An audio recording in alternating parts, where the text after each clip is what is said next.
Okay, Assalamualaikum warahmatullahi wabarakatuh dan selamat datang ke bicara santai Jumatika University College. Kepada para penonton online sekalian, terima kasih kerana semua sudi meluangkan masa pada petang ini untuk menonton FB Live bersama kami.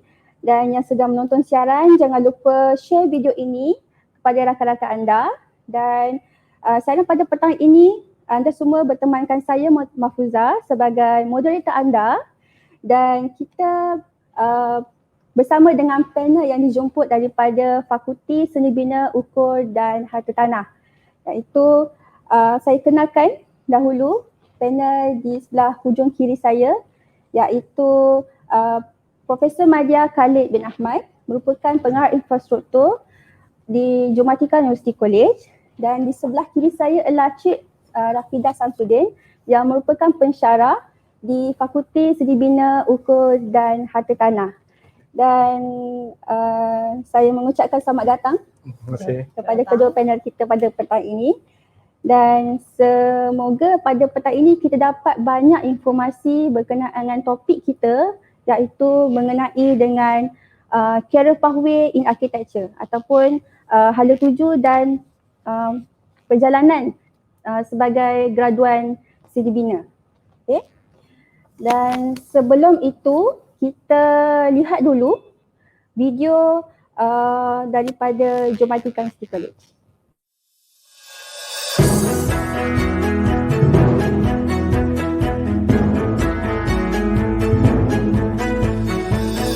Realisasikan impian, cita-cita serta harapan, semua bermula di sini. Bersama anda setiap langkah, profesional dan beretika, melahir generasi yang berjaya. Teknologi pendidikan, pengurusan perniagaan, kesihatan, kecantikan, rekaan. Geomatika, kejayaan di tangan anda.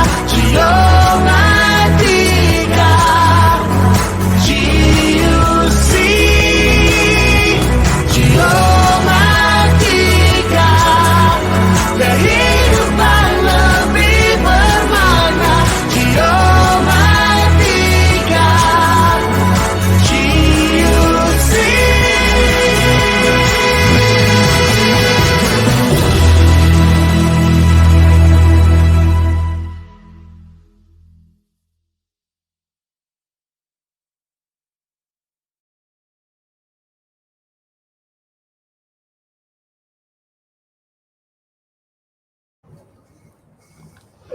Baiklah, itu adalah video mengenai Jumatika University College dan saya memperkenalkan sikit mengenai Jumatika University College. Di Jumatika University College, untuk makluman para penonton semua, di Jumatika University College yang terletaknya di Situangsa Kuala Lumpur menawarkan pelbagai kursus yang menarik dan terdapat 8 fakulti yang berada di Jumatika University College dan lebih daripada 40 program yang ditawarkan, bermula daripada peringkat asasi sehinggalah peringkat postgraduate. Antara bidang yang ditawarkan adalah tanah ukur dan real estate, seni bina, kecantikan dan kesihatan, fashion, farmasi, pembantu perubatan, sains kesihatan, sains komputer, kewartawanan dan multimedia, perniagaan dan banyak lagi kursus yang ditawarkan di Jumatika University College. Dan jika anda ingin mengetahui lebih lanjut mengenai program-program yang ditawarkan di Jumatika University College, bolehlah layari di website Jumatika www.jumatika.edu.my. Dan jangan lupa follow kami di Instagram, Facebook, Twitter, YouTube, TikTok, LinkedIn dan share mengenai maklumat-maklumat yang boleh anda dapati daripada media sosial kami. Baiklah, sebelum kita pergi jauh dalam perbincangan kita pada petang ini, kita nak lebih santai kan? Okeylah, kita kenal dulu panel yang kita jemput pada petang ini. Nampaknya kedua-duanya mempunyai pengalaman, okey, Dan kita kenal dulu latar belakang panel kita yang paling hujung sekali, iaitu Profesor Madya Khalil Ahmad. Okey. Boleh tak Prof Madya kongsikan pengalaman Prof dalam bidang yang Prof cuburi sekarang? Okey, terima kasih Puan Mahfuza. Nama saya ialah Prof Khalil bin Ahmad, berumur 61 tahun, di mana latar belakang saya dan pengalaman saya dalam bidang arkitek lebihi 35 tahun. Pada asalnya tu minat saya dalam arkitek ni daripada sekolah, berdasarkan pada bidang kemahiran bengkel kayu dengan logam. Jadi dari situlah minat saya menjadikan saya tanam pada diri saya menjadi seorang arkitek pada akan datang. So pada selepas SPM, saya meneruskan belajar di kemahiran, di mana AKM Sungai Petani yang saya belajar tu selama 2 tahun, pada tahun 78 hingga 1989. Jadi itulah, selepas tu saya bekerja di firma arkitek dan ditawarkan juga mengajar di AKM Sungai Petani selama 5 tahun, dan saya tidak puas hati dari segi pengajaran saya, dan saya terus pergi ke belajar lebih tinggi lagi, naik dengan ijazah saya di UTM Skudai pada tahun 1990 hingga 96. Kemudian selepas daripada pengalaman yang dapat daripada ijazah tu, saya ditawarkan terus kepada satu firma arkitek yang mana saya nak menerima pengalaman yang lebih luas dan bekerja daripada 1996 hingga 2016.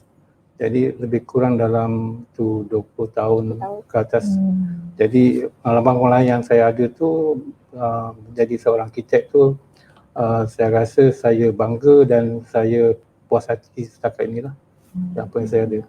Jadi banyaklah projek-projek yang saya telah tu berjaya hingga ke tahap ke luar negeri lah. Mungkin ada salah satu boleh berkongsikan sedikit lah. Mungkin ada salah satu hasil tangan daripada Encik Okey, Khalil. projek yang terakhir yang saya sebelum saya meninggalkan di firma tersebut ialah projek di Kampung Baru, bangunan business suite 21 tingkat yang mana dipanggil bangunan Unity Tower di Jalan Raja Benda Musa. Itu adalah projek terakhir, dan ada projek-projek yang lain tu di Sepang, membina 1,000 unit rumah commercial area, dan juga dapat pusat latihan pengaman Malaysia di Port Dickson. Okey.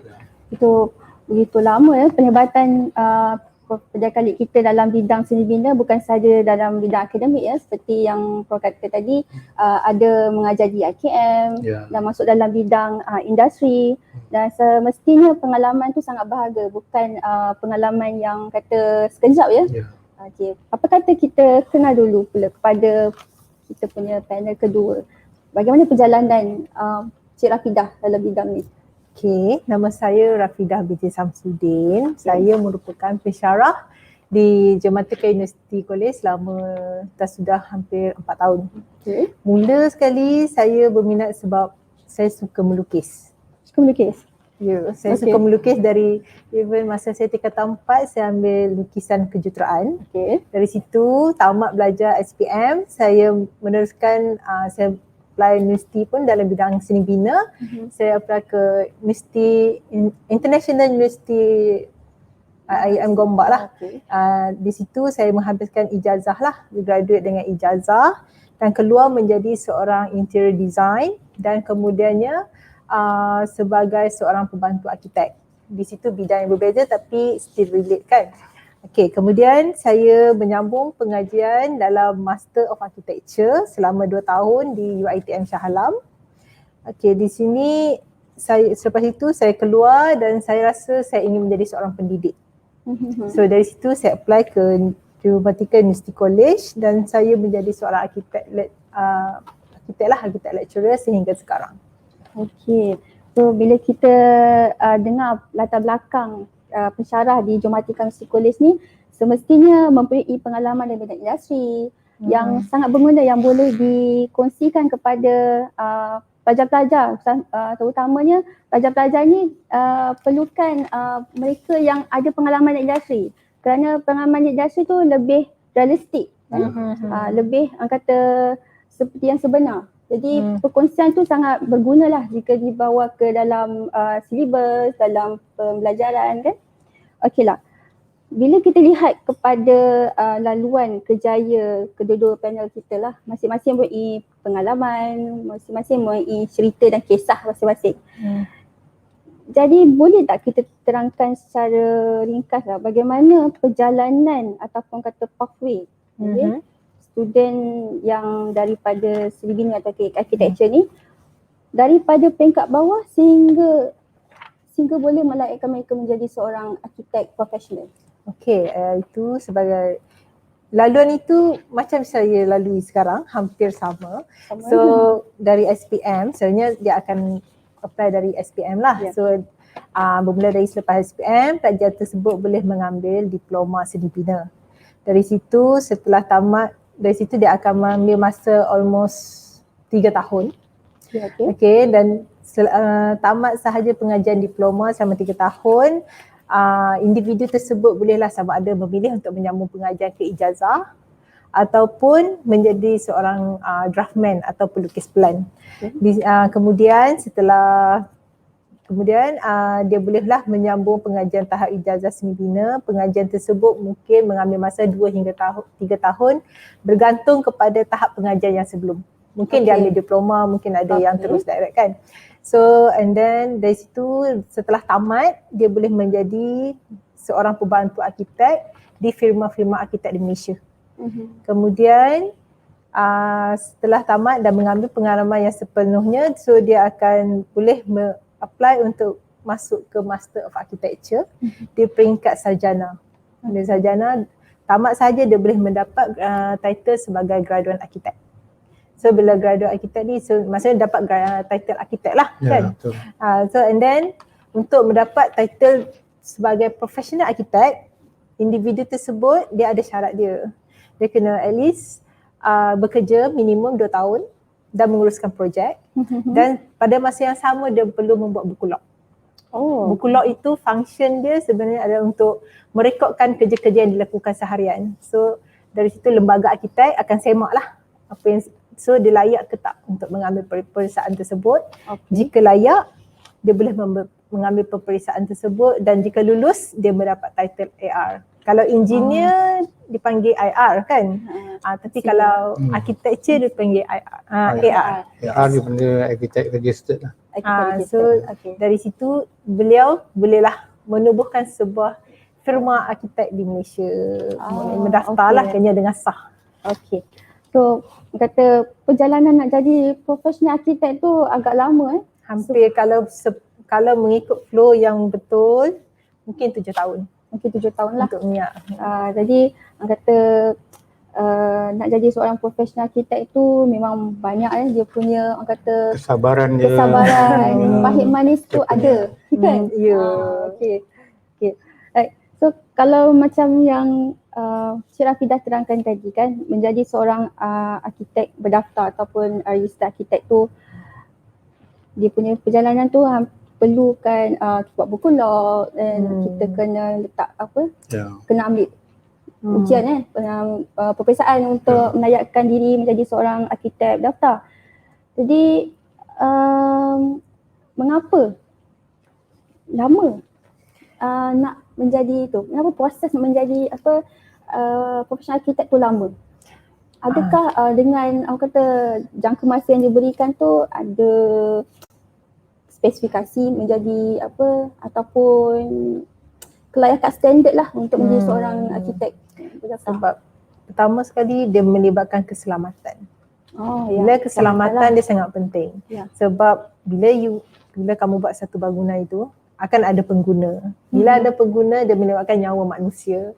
So dari situ, ia memastikan seorang itu mendapat mengelakkan projek lah dengan lancar. Seorang arkitek tu tahu semasa dari mula projek sehingga habis projek itu, dia pengiraan keselamatan itu sangat penting lah. Okey, tambahan pula bangunan tu bukanlah kita guna sehari, 2 hari. Sebab tu kalau sehari kita guna kemah je. Kalau lama, kita guna bangunan yang konkrit kan, konkrit semua tu. So kadang-kadang ada yang sampai 50 tahun guna bangunan tu kan. So keselamatan itulah yang menjadi one point Itu yang dipanggil profesional. That's right. Kalau tidak rasa profesional, dia tidak ada melibatkan dari segi atap-atap, undang-undang, bangunan. Jadi perlu seorang yang jadi arkitek itu perlu melibati daripada aspek keselamatan, dari segi tu alam sekeliling. So yang tu penting lah. Maknanya ialah dia nak jadi seorang yang profesional dan gaji yang lumayan dan dia dihormati itu, jadi perlulah dia jadi seorang yang kena sabar walaupun lama pun. Jadi macamnya nak membentuk seorang arkitek yang profesional dan beretika tu bukan mudah ya. Memerlukan kesabaran, memerlukan kata betul-betul terpilih ya, untuk meneraju projek-projek yang ada di negara kita ni. Okeylah. Jadi terima kasih kepada Cik Rafidah kerana menerangkan pathway tadi. Okey. Harap-harapnya penonton kita jelas mengenai pathway daripada peringkat diploma tadi CJ diploma sampai ke profesional arkitek. Okey. So sekarang ni kita balik kepada Profesor Madya Khalid. Okey, dengan pengalaman yang Prof Madya ada. Okey. Bagaimana ciri-ciri individu yang sesuai untuk masuk industri seni bina? Yalah, daripada segi kemahiran yang kita tahu pelajar-pelajar ni kalau dah kompeten dalam apa yang mereka belajar, mereka melayakkan diri untuk menjadi seorang graduan. Itu kita dah habis daripada kata education daripada dunia pengajian. Bagaimana pula nak mencuburi dalam bidang industri? Apakah kriteria yang boleh dikongsikan melalui pengalaman PM Khalid sendiri? Okey, terima kasih Puan Mahfudah. Berdasar pengalaman saya, sebenarnya daripada pelajar yang memasuki untuk bidang industri ni bukannya senang kerana dia perlu belajar daripada satu langkah ke satu langkah yang lain. Dia tidak boleh terus pergi ke tempat yang jadi kepada terus pergi ke site. Maknanya dia walaupun dia belajar di peringkat universiti tu, dia berada pada konsep lah apa, tapi yang paling ialah dia punya kerajinan, ketekunan dan juga akta disiplin. Kerana kalau seorang arkitek yang tidak ada disiplin, dia tidak boleh mengeluarkan idea-idea yang lebih baik. Kerana tu dia memerlukan sesuatu yang imagination yang kuat. Imaginasi yang kuat supaya mendapatkan lahir seorang reka bentuk yang bagus, dari segi keselamatan, ruang yang bagus. Jadi itu adalah penting bagi dia.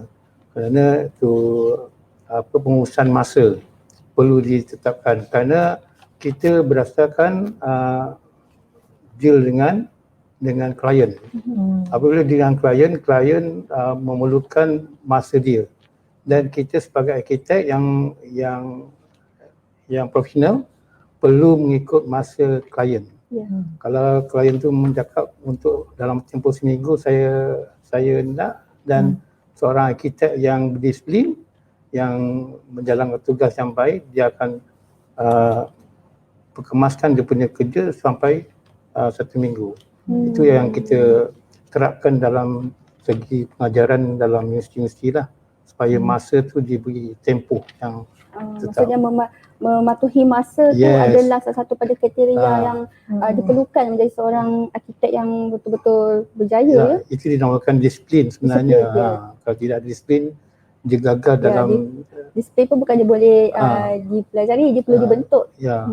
Jadi macam PM Khalid sendirilah, sepanjang menjadi seorang arkitek dulu mesti ada persona atau inspirasi. Siapakah inspirasi yang Profesor Madya? Okey, kalau impresi saya sebenarnya saya nak mereka bentuk saya dalam bidang yang saya ceburi tu biar dia nampak terserah. Oh, ini tu saya punya design, ini saya punya ni. So maknanya kita ada sendiri kita punya niche kita yang tu. Mungkin saya minat dalam design Islamik. So maknanya saya fokus kepada saya, contoh saya nak buat sesuatu bangunan tu komersial ataupun dari segi perdagangan ke hotel ke yang melibatkan Islamik. Itu yang ada, tidak ada yang mana-mana tu. Maknanya mungkin itu adalah keistimewaan pada saya punya design. Ada tak arkitek yang Prof Madya inspirasi ataupun yang betul-betul idola lah orang kata? Oh, idola saya sebenarnya dari segi kalau lokal tu kita macam arkitek GDP tu satu arkitek lah. Kalau luar negeri tu macam Norman Foster. Okay. So dia straightforward lah, maknanya dia dari segi modular semua, sistem dia sama bagus lah. So, kalau Cik Rafia sendiri ada mana-mana arkitek yang menjadi inspirasi? Kalau saya ada arkitek Ken Yang. Dia antara arkitek Malaysia yang popular lah sebenarnya. Kenapa Ken Yang? Sebab Ken Yang menggunakan sustainable design dalam pembinaan dia. Memang ada satu bangunan Mesin Niaga. Bangunan Mesin Niaga telah mendapat award dari international, recognized by international.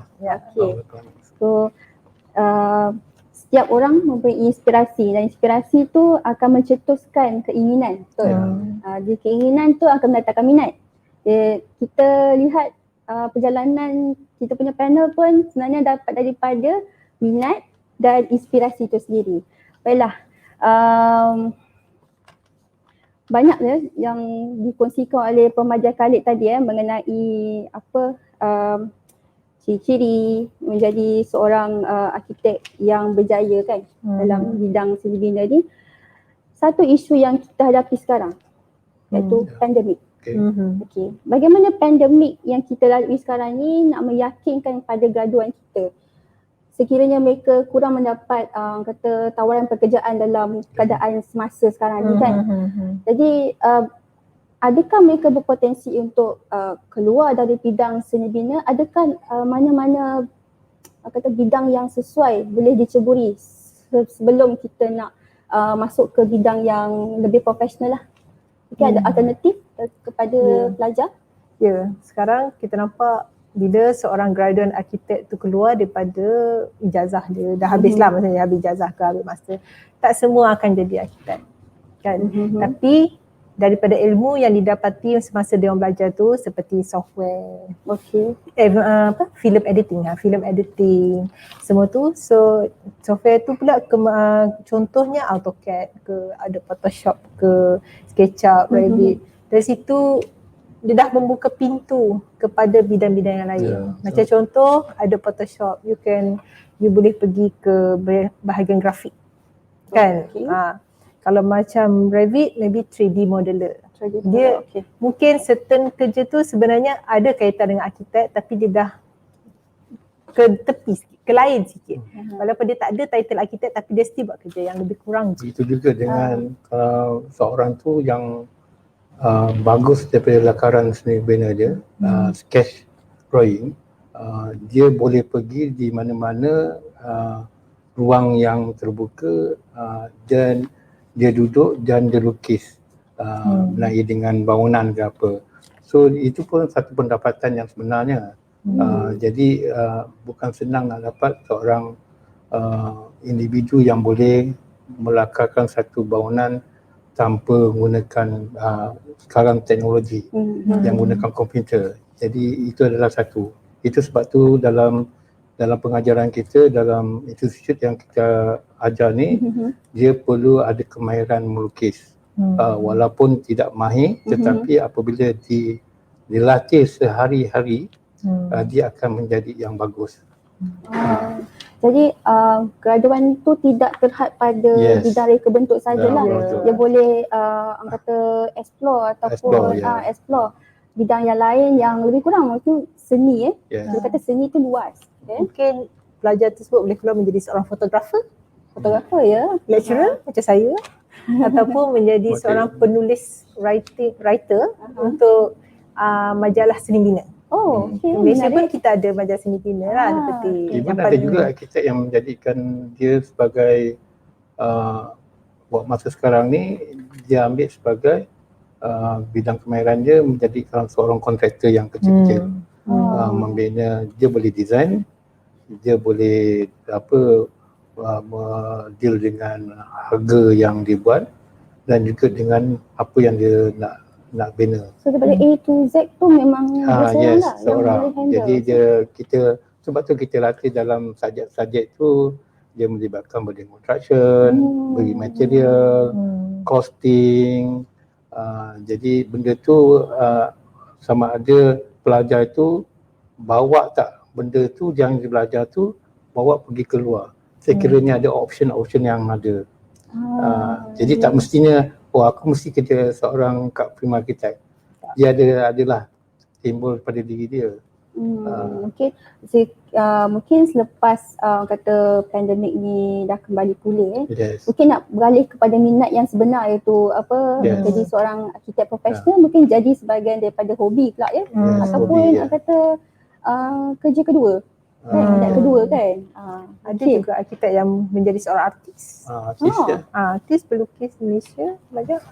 And then banyaklah sebenarnya bidang-bidang tu tak terhad. So pelajar tak perlulah risau masuk takut keluar tak ada kerja. Tak. Sebenarnya dari segi skill-skill yang belajar sewaktu di universiti tu dia boleh terapkan kepada bidang yang lain. So di Jumatika juga menerapkan silibus lah. Okay. So jika dilihat banyak sebenarnya input-input yang diberikan, pelbagai kemahiran yang dipelajari, terutama dia pada pelajar mengenai pengenalian software, macam yang Prof Madia kata tadi, cara melukis secara manual, so dia tidak terhad kepada untuk mereka bentuk bangunan sahaja. So banyak lagi cabang-cabang kerja lain yang boleh dilakukan. Bukan kita nak memberi alternatif kepada pelajar untuk keluar daripada bidang ini, tapi di keadaan yang semasa ni kita boleh bagi idea yang lebih baik pelajar-pelajar kita dan peluang untuk lebih orang kata jangan terhenti di situ saja. So kemahiran diploma ini boleh digunakan dalam pelbagai bidang yang berkaitan lah. Baiklah. So kita lihat pada keadaan sekarang ni. Apakah yang diperlukan oleh seseorang arkitek tu nak berjaya? Kalau daripada pendapat Cik Khalid sendirilah, adakah kata kemahiran ataupun karakter yang diperlukan untuk jadi arkitek yang benar-benar berjaya? Itu sebab tu daripada awalnya saya dah mengatakan dia perlu satu kreativiti dia, kedua dia kena explore daripada dunia luar. Yang ketiga ialah disiplin. Pembagian masa tu penting kerana dia tidak boleh buang masa hanya kalau satu reka bentuk tu buang masa selama sebulan 2 bulan. Dia berikan masa dia kerana masa tu adalah masa tu emas. Jadi nak buat satu-satu reka bentuk bukannya lamanya. Jadi maknanya kalau dia kena dia disiplinkan diri dia dan tak ada masalah pada kita lah untuk nak mereka bentuk dengan baik. Kriteria. Baiklah. Sebelum kita sambung kepada soalan seterusnya, saya minta penonton-penonton yang sedang menonton FB Live ni jangan lupa share FB Live kita pada petang ini dengan kawan-kawan. Dan boleh tinggalkan komen di bawah. Ataupun boleh tanyakan soalan secara terus di ruangan komen kita. So kita nak soalan seterusnya ni berkenaan dengan apa yang ditawarkan lah di fakulti. So macam tadi saya dah perkenalkan kedua panel kita daripada Fakulti Seni Bina Ukoda Harta Tanah. Jadi apa lagi program yang ditawarkan di fakulti? Okey, untuk Geomatika University College ni, Fakulti Seni Bina dia terletak di bawah Fakulti Seni Bina, Uko dan Harta Tanah. Kita ada dua bidang lah, iaitu Diploma dan Ijazah Seni Bina. Kemudian selain itu kita ada juga SKM Seni Bina dan juga Pelukis Pelan Seni Bina. Okey, di fakulti ni terdapat juga Diploma Interior Design untuk pelajar yang tidak minat seni bina tapi berminat tentang hiasan dalaman. Okay. So di situ dia bolehlah, and then untuk masuk diploma seni bina ni dia sekurang-kurangnya 3 kredit dari SPM. Dan satu itu termasuklah matematik. Okay. Untuk pelajar yang dari diploma pula, pointer dia sekurang-kurangnya 2.0. STPM sama, 2.0 CGPA. Dan di universiti ni kita dapatlah aktiviti tahunan lah, seperti biasalah kita ada site visit, kita ada field day, kita masuk competition dan benda-benda yang lain. So kalau contohnya lembaga pertubuhan anak kita ada anjurkan aktiviti apa, kita akan join lah sebenarnya. And then hubungan sesama pelajar pun sangat rapat dan kita mengamalkan sikap kekeluargaan di sini. Okay. Jadi tadi Cik Rafidah sebut tentang site visit. Apa itu site visit? Boleh kita kenalkan kepada penonton kita, mungkin tak pernah tahu kan apa itu site visit? Okay. Site visit tu kalau dalam bahasa Melayunya dikira sebagai lawatan tapak. Apa yang dilakukan semasa site visit tu? Sebenarnya kita contohlah, kita pernah buat lawatan tapak ke Langkawi, kita pilih jauh sikit untuk seronok kan, untuk student bawa pergi kan. And then kita di sana kita akan pilih satu tempat. Di satu tempat tu kita akan kajilah dia punya semua ciri-ciri yang ada di tempat tu, dan contohnya cuaca macam mana, site dia punya kontur tanah macam mana, and then dari situ kita akan produce site analysis. Site analysis maksudnya hasil kajian, dan kita akan present lah kepada lecturer ke orang lain ke kan. And then masa di Langkawi tu, selain daripada site visit tu, kita pergi macam minum air, macam berenang sambil minum air lah katanya tu. So kita pergilah melakukan aktiviti-aktiviti, contohnya kita pergi berkayak, kita pergi pantai. So memang untuk site visit, tapi at the same time masa tu untuk student relax dan juga break the ice between the student. Itu bahasa sesi perkenalan lah kan. Sesi perkenalan. Sesanya antara student yang senior dan kita buat lawat tapak tu di samping untuk pada pelajar tu juga, dia cuma pelajar tu menikmati keadaan yang sebenar. Kerana keadaan tanah di tapak tu tidak semestinya rata, kadang berbukit, kadang lurah. Jadi dari segi analisa yang tu, apa bangunan yang nak buat dan apa reka bentuk yang dia akan cadangkan. Itu daripada awal kena tahu. Kalau tidak nanti reka bentuk seni binanya tidak mencapai tahap yang pihak klien dah. Dia macam pendedahan awal pendedahan awal pada bidang yang macam kita tahu. Jadi kalau dia kerja ke firma arkitek pun sama juga, kena visit tapak dan tengok apa yang seliling, kerana dia ada dia kena konteks.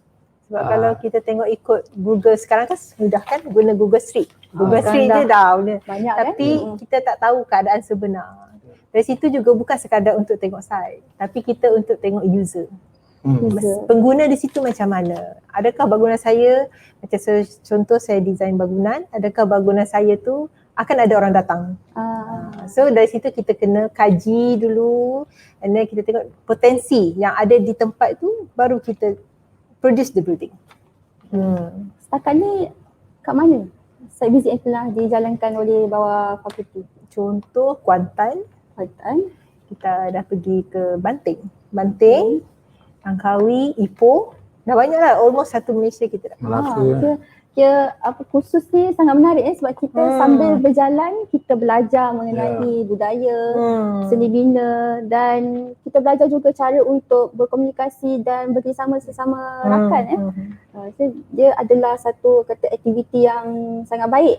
Mungkin unik daripada program-program yang ada di tempat lain yang mungkin ini salah satu daripada keistimewaan pelajar di Johmatika khususnya dalam bidang seni bina. So macam pembelajaran luar kelas. Ya, dia kena explore lah benda-benda yang ni. Dia pelajar lebih seronok kan, dia nak lebih orang kata bersemangat. Tidak hanya terhad pada dalam kelas saja. Dia dalam kuliah saja ataupun dalam studio kerana dia penting dia nak menyediakan idea tu bukannya senang. Kalau yelah tu dia nak dapatkan yang lebih menarik dari segi reka bentuk. Jadi dia perlukan keluar dan explore apa yang di sekeliling tu. Okay. So begitu banyak ya. Tadi kita dah cerita daripada awal mengenai career pathway, bagaimana nak menjadi seorang arkitek yang berjaya, apakah ciri-ciri yang diperlukan dan apa yang ditawarkan di fakulti, semuanya nampak menarik.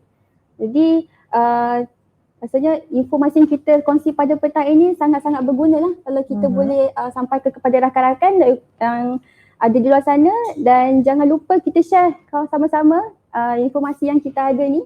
Okay. Share kepada FB masing-masing supaya apa yang kita kongsi petang ni memberi manfaat serta informasi kepada khususnya kawan-kawan kita. Okay.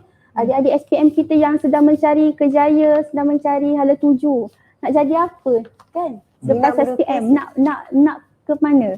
Jadi ini salah satu orang kata idea yang boleh diterapkan dalam kata kepada pelajar-pelajar lepasan SPM kita lah. Okay, sebelum kita masuk ke sesi Q&A kita, apa kata kita tonton dulu video korporat daripada Johmatika University College.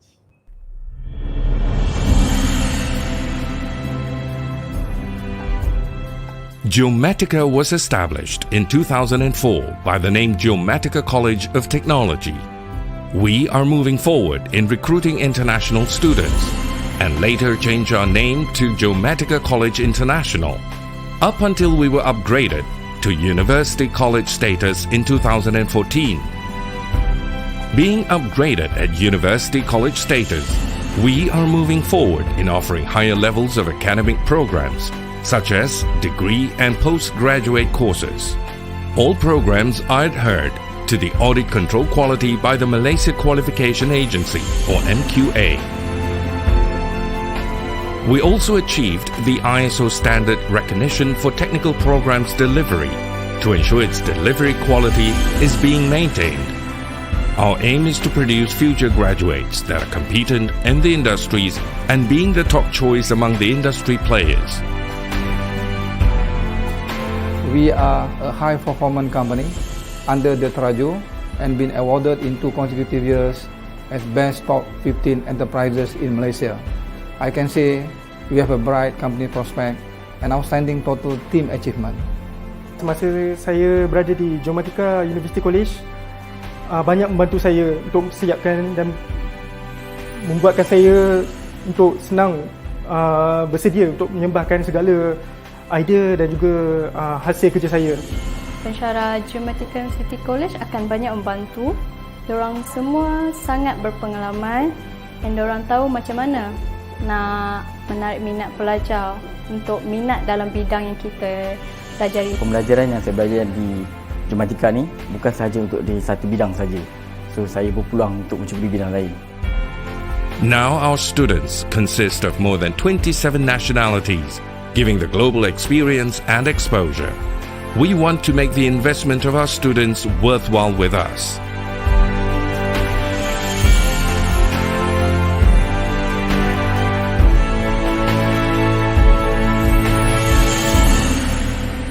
Come and join Johmatika University College for a brighter future.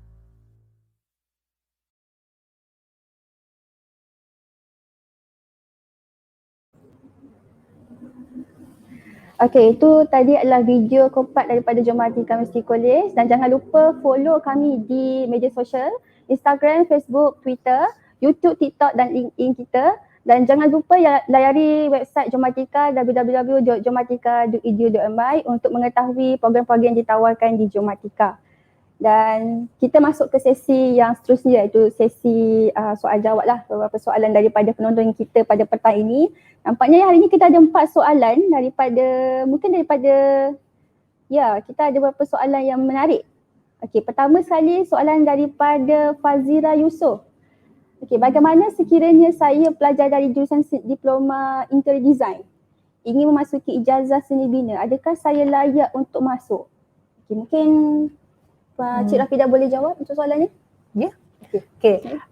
Boleh. Kita dah pernah ada student dari Diploma Interior Design dan juga Diploma Landscape masuk dalam ijazah seni bina di Geomatika. Pernah ada. Dari situ kita, tapi sebelum masuk tu kita akan buat mapping dululah dia punya subjek semua. So kita akan tengoklah yang mana subjek yang lebih kurang dengan ijazah seni bina tu kita akan waive. Dari situ ada pengurangan subjek. Sebenarnya untuk kelebihan kepada pelajar lah, untuk boleh mengurangkan kos pengajian dan juga mengurangkan masa. So tak perlulah dia belajar benda yang sama dari diploma and then dia akan belajar lagi waktu ijazah. Nanti mungkin pelajar tu pun akan bosan, dia akan bertanya kenapa saya perlu belajar lagi benda yang sama kan. So dari situ kita akan tengok syllabus dia and then dari situ kita akan kurangkan lah mana, and then calculation akan dibuat semula lah di situ. Okey. Jadi maksudnya pelajar akan belajar lebih singkat? Yes. Mungkin sebelum ini 3 tahun, dia boleh mendapat 2 tahun setengah ataupun 2 tahun. Jadi kita pembinaan kredit lah. Pembinaan kredit. Jadi pelajar lebih cenderung lah untuk transfer kredit macam tu Jadi mungkin dia boleh bagi kemahiran yang baru lah kepada pelajar, mungkin daripada peringkat diploma dia belajar interior design, di peringkat ijazah nak belajar tentang seni bina kan. Okay, jadi keluar nanti mereka ada 2 kemahiran, iaitu interior dan seni bina lah. Itu kelebihan lah. Alright.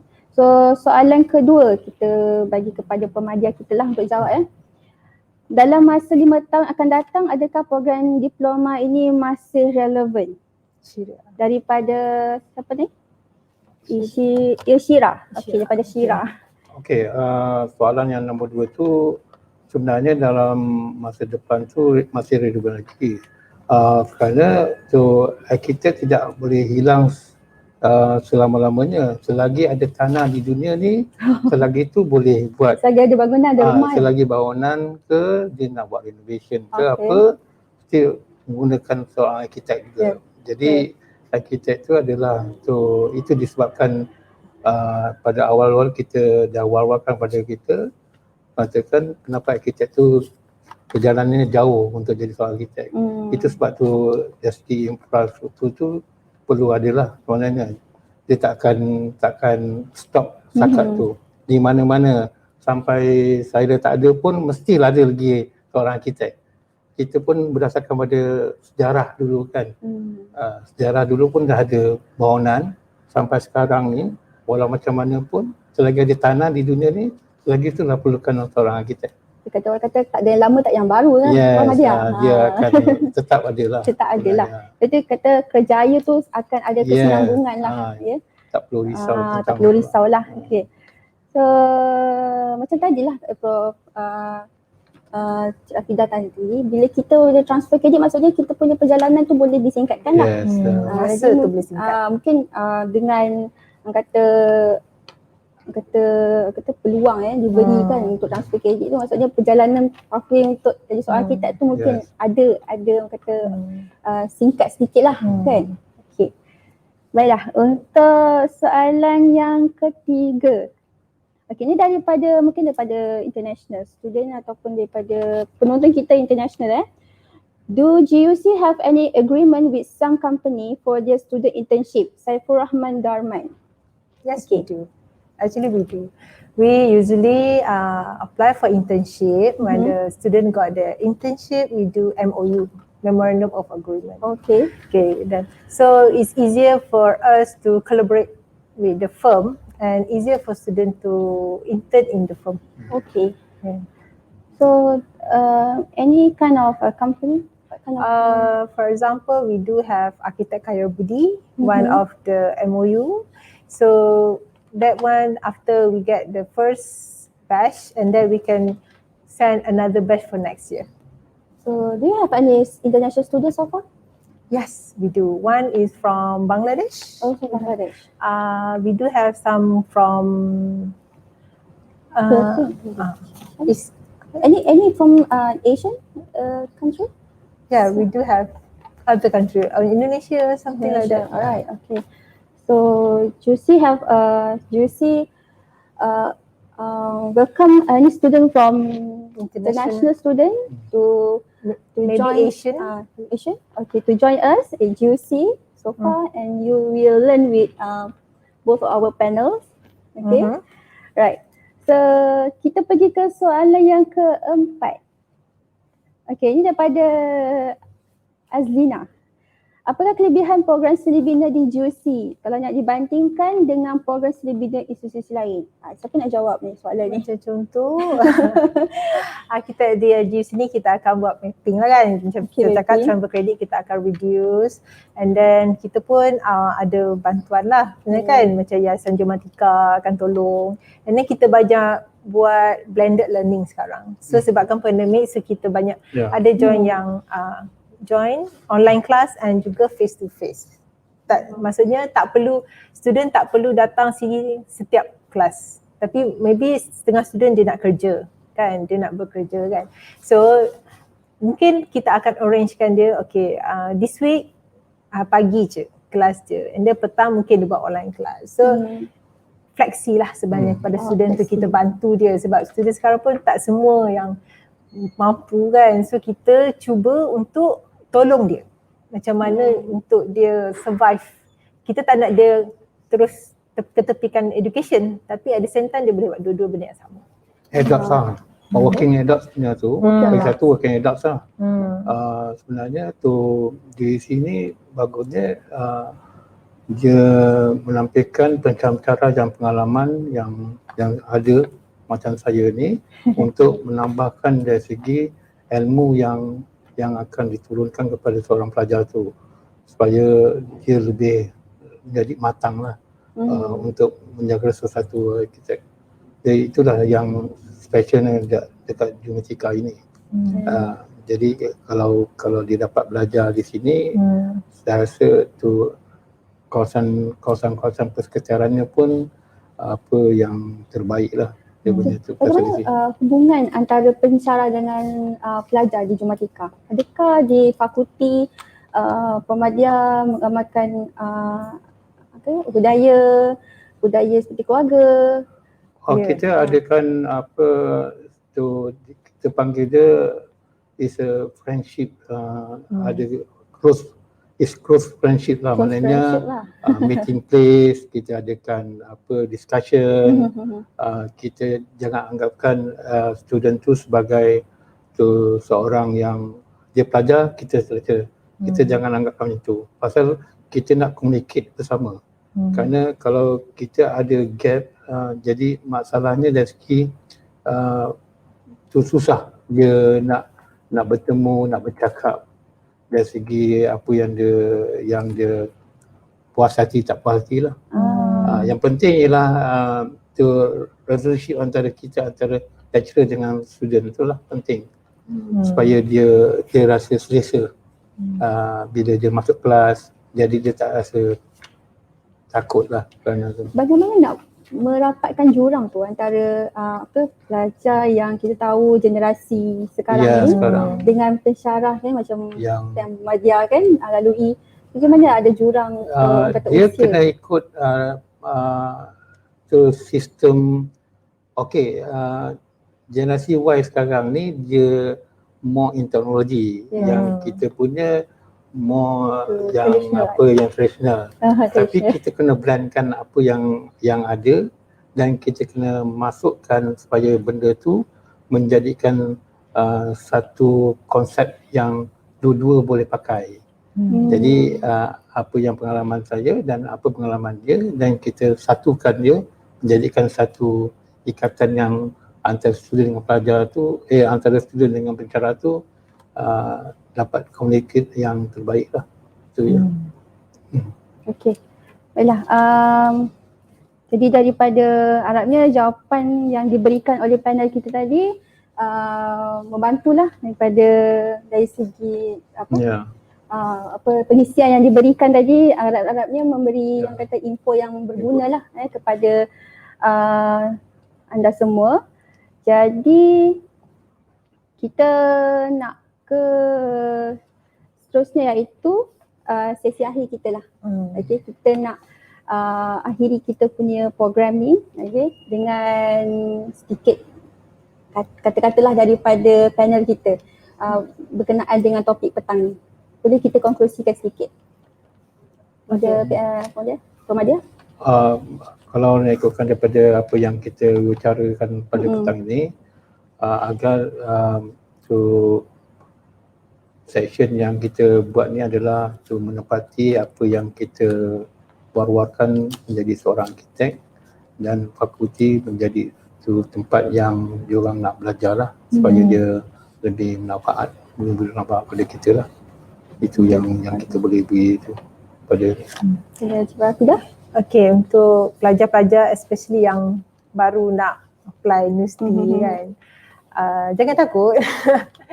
sebab itulah kita pun dah explain kan, option tak semestinya keluar tu mesti jadi arkitek. Takut tak, you have many option. Sekarang cuba je, try je. Kalau minat, you have, kalau even kalau tak reti melukis pun don't worry, your lecturer will guide you.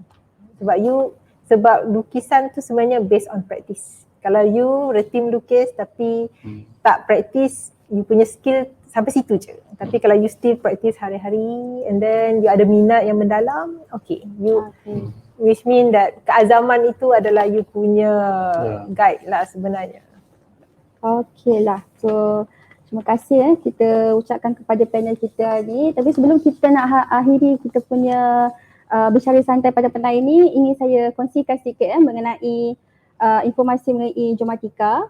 Okey, untuk pengetahuan tuan-tuan dan puan-puan serta penonton yang berada di FB Live kita pada petang ini, di Geomatika program yang ditawarkan terbuka kepada semua lepasan SPM yang mempunyai minimum 3 kredit dalam SPM, dan terbuka juga kepada semua golongan bekerja yang ingin menyambung pengajian.